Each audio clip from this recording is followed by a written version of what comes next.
الحمدللہ ہمارا نماز کا ٹاپک جو ہے وہ بڑی تفصیل ڈیٹیل کے ساتھ مکمل ہوا، اور لاسٹ ٹائم ہماری بات چل رہی تھی نماز جنازہ کے حوالے سے کہ اگر کسی کی نماز جنازہ میں تکبیریں رہ جاتی ہیں تو وہ اسی طرح ان تکبیروں کو مکمل کرے جیسے امام کے پیچھے اس کی رکعتیں رہ جاتی ہیں اور وہ اپنی رکعتوں کو مکمل کرتا ہے۔ تو آج میں نے چند مسائل جو ہے جنازے کے ہی حوالے سے آپ سے کرنے ہیں۔ مزید اس ٹاپک پہ کوئی سوال ہو تو آپ جو ہے وہ کر لیجئے گا تاکہ ہم کل سے نیا ٹاپک جو ہے مسائل کا وہ شروع کریں۔ اور کل جو ہے میں آپ سب دوستوں میں سے کچھ دوستوں کو گزارش بھی کروں گا کہ اپنے آپ کو جو ہے ذہنی طور پر آپ تیار کر کے ہیں کہ کل جو ہے کوئی 5-7 بندے یہ قربانی دیں پوری سوسائٹی میں، کہ ہمارے جو نمازی حضرات ہیں 5-7 بندوں کو یہاں پر میں پریکٹیکلی طور پر یہ بتاؤں گا کہ مرنے والے کو غسل کیسے دینا ہے۔ تو ادھر پوری سوسائٹی میں جو ہے اللہ نہ کرے کسی کے بھی گھر کوئی فوتگی ہو جاتی ہے، ٹھیک ہے، تو ہمارے نمازی حضرات جو ہے وہ خود آگے بڑھ کر تیار ہیں کہ یہ ذمہ داری ہم نبھانے کے لیے تیار ہیں۔ آپ پر غمی کا ماحول ہے، پریشانی کا ماحول ہے، آپ اپنے آپ کو جو ہے اس ٹینشن سے نکال کے رکھیں۔ ہم آپ کے لیے جو ہے کلخانی کا بھی اہتمام کرتے ہیں، جنازے کا بھی کرتے ہیں، نہلانے کا بھی کرتے ہیں، جو ہمارے لائق ہے اس موضوع پہ ہم کرنے کے لیے تیار ہیں۔ تو یہ بڑی بدقسمتی کی بات ہوتی ہے کہ گھر میں میت پڑی ہوتی ہے اور 6 گھنٹے ہم جو ہے وہ نہلانے والا ڈھونڈ رہے ہوتے ہیں کہ کہاں سے نہلانے والے کو ڈھونڈ رہے ہیں، ٹھیک ہے۔ تو یہ ہماری اجتماعی جو ہے کمزوری ہے۔ کوشش یہ ہو ہر گھر میں ایک ایسا فرد موجود ہو۔ دیکھیں نا، بدقسمتی ہے نا کہ ایک باپ جو ہے اپنی اولاد کے لیے کتنے پاپڑ بیل کے جو ہے اپنی اولاد کو جوان کرتا ہے، ان کے لیے روزگار فراہم کرتا ہے، معاشرے کا ایک ذمہ دار ان کو فرد بناتا ہے۔ وہی باپ جب اس دنیا سے رخصت ہوتا ہے تو بیٹی کو جو ہے غسل دینا نہیں آتا، ٹھیک ہے، بیٹا جو ہے وہ نہلانے والے کو ڈھونڈ رہا ہے، ٹھیک ہے۔ تو ہمیں ہر گھر میں ایک فرد ایسا ہونا چاہیے کہ جو آگے بڑھ کر، اس کا بہت بڑا ثواب ہے جنازہ پڑھنے کا، میت کو نہلانے کا۔ حضور صلی اللہ علیہ وسلم نے فرمایا کہ جو بندہ کسی مرنے والے کو غسل دیتا ہے اللہ احد پہاڑ کے برابر اسے نیکیاں، سبحان اللہ، احد پہاڑ کو چھوٹا ہے، احد پہاڑ کے برابر اس کو ثواب ملتا ہے۔ جنازہ اٹھا کے قدم قدم پہ چلنے والے کو اللہ نیکیاں عطا کرتا ہے۔ اور یہ جو جنازہ ہے نا،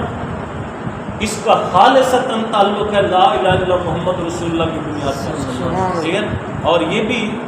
ہم جو ہے سسٹم ختم کریں۔ ہمارے ہاں آج کل جنازے میں یہ ہم ڈنڈی مارتے ہیں، ٹھیک ہے، کہ کوئی جو ہے وہ تکڑا فوت ہو جائے تو سب جو ہے وہاں پہ اکٹھے ہو جاتے ہیں، اور کوئی ماڑا سوسائٹی کا مر جائے اسے ہم پوچھنے کے لیے تیار نہیں ہوتے۔ جنازے کا تعلق نہ برادری کے ساتھ ہے، نہ سوسائٹی کے ساتھ ہے، نہ تکڑے ماڑے کے ساتھ ہے۔ جنازے کا تعلق ایک مومن کے دوسرے مومن پر حق کے اعتبار سے۔ آپ کی سوسائٹی کا، معاشرے کا کوئی فرد جو ہے وہ اس دنیا سے رخصت ہوتا ہے، شوق سے اس کے جنازے میں جائے گا۔ حضور صلی اللہ علیہ وسلم نے فرمایا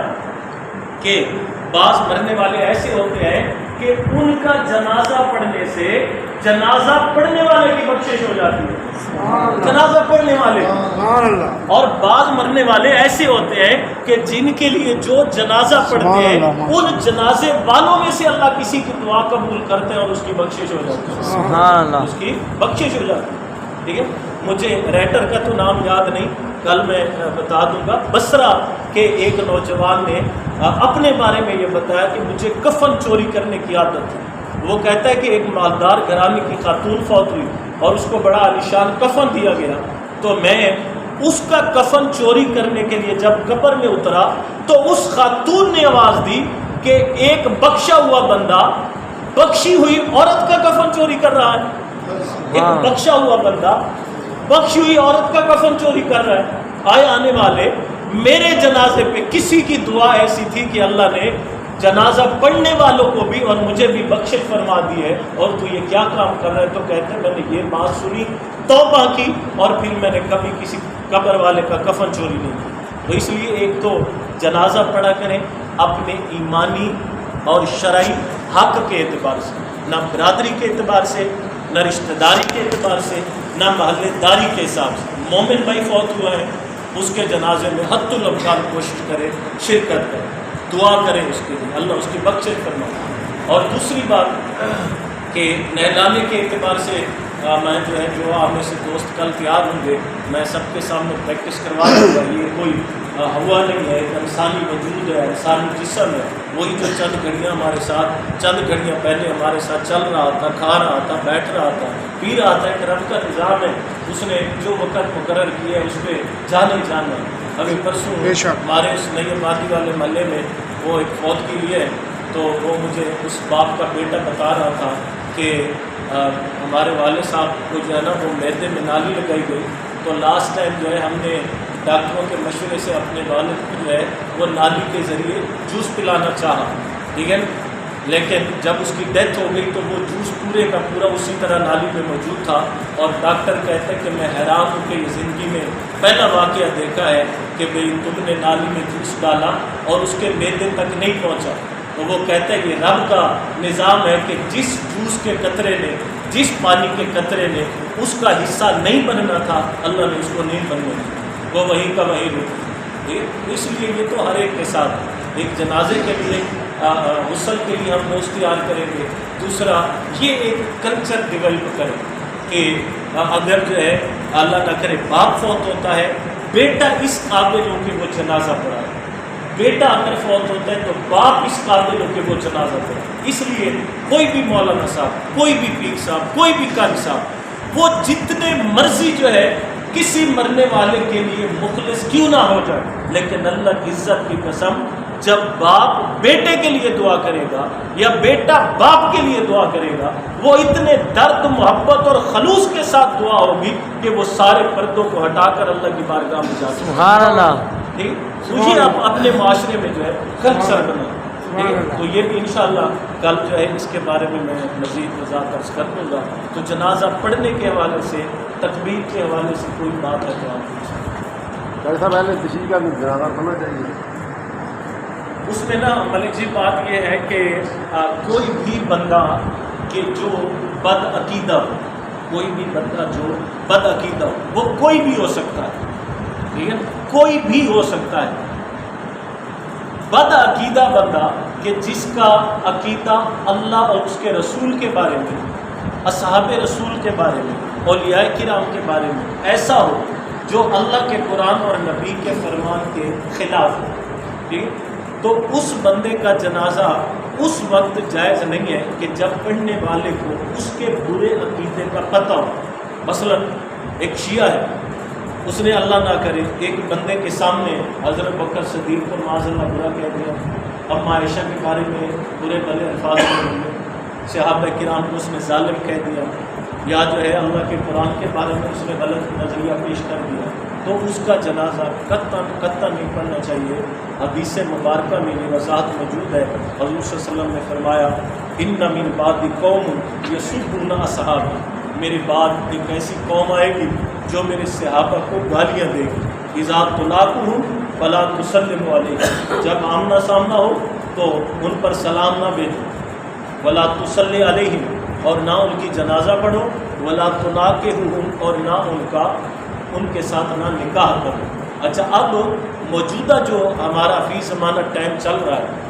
اس میں یہ پرابلم ہے کہ ہماری رشتہ داریاں، برادریاں، محلے داریاں وہ اس طرح چین جڑی ہوئی ہے کہ شاید کوئی گھر جو ہے وہ اس سے بچا ہوا نہ ہو کہ کسی کی رشتہ داری جو ہے وہ شیعہ کے ہاں ہے، شیعہ کی رشتہ داری جو ہے اہل سنت والجماعت کے لوگوں کے ہاں ہے۔ تو اس کا بہترین حل یہ ہے کہ اگر کوئی ایسا بندہ فوت ہوتا ہے تو آپ اس کے جنازے میں جائیں اور صف میں کھڑے ہو جائیں، پیچھے اس امام کے نہ کہیں اور اس کی جنازہ نہ پڑھیں، وہاں پہ صف میں جا کے کھڑے ہو جائیں، کہ اگر آپ کے نہ جانے سے کوئی فتنہ کھڑا ہوتا ہے، کوئی انتشار کھڑا ہوتا ہے اور کوئی اپنا گھریلو خاندانی جھگڑے کی طرح معاملہ جاتا ہے، اس سے بچنے کا حل یہ ہے کہ آپ اس کے جنازے میں جائیں، پیچھے اس امام کے نہ کہیں، اس کے لیے دعا نہ کریں، صف میں جا کے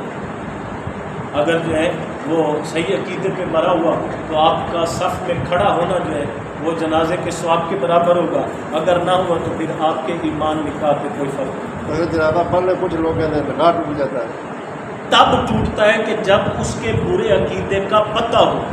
یعنی آپ کے دیکھ میرے سامنے ایک بندے نے جو ہے معاذ اللہ بھائی حضرت صدیق اکبر کو گالی دے دی، اماں عائشہ کو گالی دے دی، اور میں یہ سننے کے بعد اس کی جنازہ پڑھ رہا ہوں، پھر میرا نکاح بھی ختم ہے اور میرے لیے دوبارہ کلمہ پڑھنا ہے۔ اور جس طرح عوامی سطح پہ مرتے ہیں لوگ اور اس کے بارے میں کوئی پتہ نہیں ہوتا، وہاں پہ اگر کوئی پڑھ لیتا ہے تو اس کے نکاح اور ایمان کا کوئی ایسا مسئلہ نہیں۔ یہ بات پورا مسئلہ جو ہے یہ عام مشہور یہی ہے مسئلہ، جو شیعہ تھے جنازے چلا گیا تو نکاح ٹوٹ گیا ایمان ٹوٹ گیا، نہیں، ٹھیک ہے۔ یہ ہر جگہ پہ ہے نا، 90% جو ہے ہمیں خود کو نہیں پتہ۔ مثلا آپ ماشاءاللہ موسٹلی جو ہے وہ اہل سنت والجماعت کے احباب ہیں، تو کیا آپ کو پتہ ہے کہ ہم سنی کیوں ہیں؟ ٹھیک ہے، اگر کوئی کہتا ہے بھی ایسی سنی اس واسطے ہے کہ 11ویں منا دیں، کوئی چکر نہیں۔ اگر کوئی آدھے ایسی اس واسطے سنی ہے کہ اسی انگوٹھے چوم لیا، یہ بھی نہیں۔ اگر کوئی آدھا بھی ایسی اس واسطے سنی ہے ایسی ختم دلا دیں، یہ بھی نہیں۔ یہ تو فروعی بات ہے، ان کا جو ہے ان عقائد کے ساتھ کوئی تعلق نہیں۔ تو وہ جو اصل عقائد ہے وہ اور چیز ہے کہ جو اللہ کے قرآن نے نبی کے فرمان میں دیے ہیں، اور وہ الحمدللہ ہم اس کی ہسٹری پہ جائیں، بیک پہ جائیں تو مکاتب فکر کے تمام علماء جو ہے ان عقائد کی حمایت بھی کرتے ہیں، ان کو فالو بھی کرتے ہیں۔ یہ تو مطلب ہے کچھ چیزیں رسمی ہیں، رواجی ہیں، مستحب درجے کی ہیں، اور ان کو ہم نے عقیدہ بنا لیا ہے، یہ چیزیں نہیں۔ وہ عوامی سطح پہ اگر یہ بات مشہور ہے تو جب فتوے کی بات آتی ہے یا مسئلے کی بات آتی ہے تو وہاں پہ تحقیق کا ہونا، ریسرچ کا ہونا بے حد ضروری ہوتا ہے۔ ایسے بلا وجہ بغیر تحقیق کے، بغیر پتہ کیے ایسے کسی پہ کوئی فتویٰ ٹھوک دینا یا کسی کو ممبر پہ بیٹھ کے مشرک بنا دینا، بدعتی بنا دینا، گمراہ بنا دینا، یہ نہ قرآن کے مطابق ہے نہ حدیث کے مطابق۔